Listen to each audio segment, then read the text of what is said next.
नमस्कार। कभी सोचा है जिंदा होने का मतलब क्या है? मतलब असल में क्या चीज है जो किसी भी जीवित प्राणी को जीवित बनाती है? आज हम इसी की तह तक जाएंगे। उन कमाल की प्रक्रियाओं को समझेंगे जो हर जीती जागती चीज को चलाती हैं। तो चलिए शुरू करते हैं। तो सबसे पहला और सबसे बेसिक सवाल, एक कुत्ता जो भाग रहा है और एक पत्थर जो बस पड़ा है, दोनों में फर्क क्या है? क्या सिर्फ हिलना डुलना? क्या यही है जिंदगी की असली पहचान? देखिए, दौड़ना, सांस लेना, ये सब तो बस ऊपर ऊपर की बातें हैं। जो असली कहानी है, असली राज, वो तो उस लेवल पर चल रहा है जिसे हम देख भी नहीं सकते, एकदम मॉलिक्यूलर लेवल पर, एक अदृश्य दुनिया में। तो फिर जिंदगी है क्या? इसे ऐसे समझिए, हर जीवित चीज एक बहुत ही ऑर्गेनाइज्ड, एक बहुत ही व्यवस्थित स्ट्रक्चर है। लेकिन बाहर की दुनिया, हमारा पर्यावरण, इसे लगातार तोड़ने की, बिखेरने की कोशिश में लगा रहता है। और इसी बिखराव से लड़ने के लिए हर जीवित प्राणी को हर पल अपनी मरम्मत करनी पड़ती है। मेंटेनेंस का काम चलता रहता है। और सच पूछिए तो यही जिंदा रहने का सबसे बड़ा चैलेंज है। तो अगर जिंदा रहना मतलब लगातार मेंटेनेंस का काम करना है, तो भाई इस काम के लिए कुछ टूल्स तो चाहिए होंगे, है ना? बस इन्हीं टूल्स के सेट को हम जैव प्रक्रम या लाइफ प्रोसेसेस कहते हैं। इस पूरे विश्लेषण में हम जीवन के इन्हीं 5 जरूरी टूलकिट्स पर फोकस करेंगे। पहला, जीवित होने का असली मतलब क्या है। दूसरा, भोजन जो कि जीवन का ईंधन है।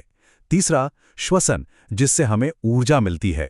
चौथा, परिवहन यानी शरीर का पूरा नेटवर्क।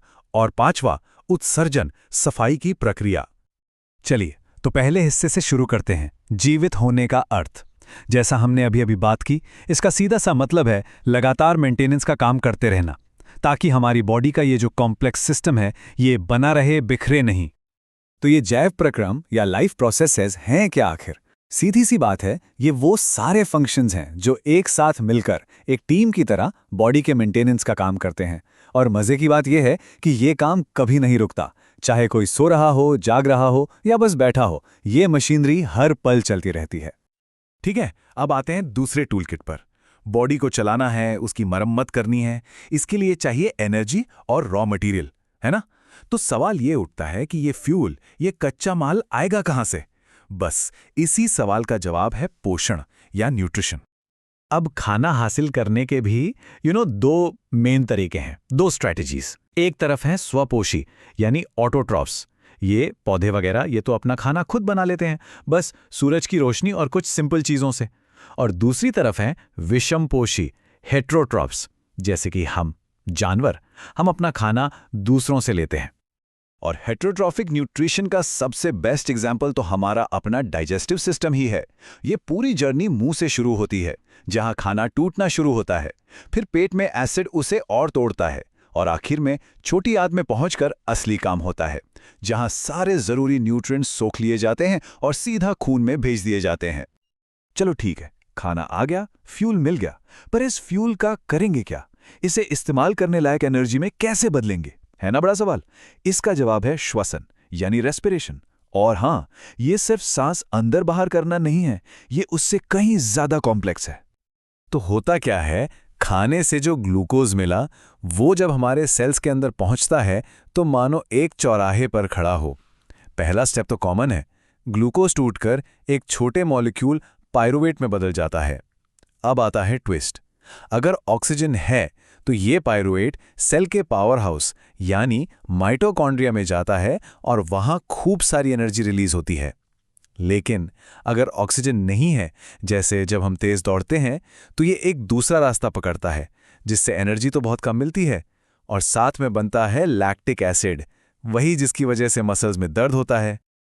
और ये जो एनर्जी रिलीज होती है, ये स्टोर होती है एक स्पेशल मॉलिक्यूल में। इसका नाम है एटीपी।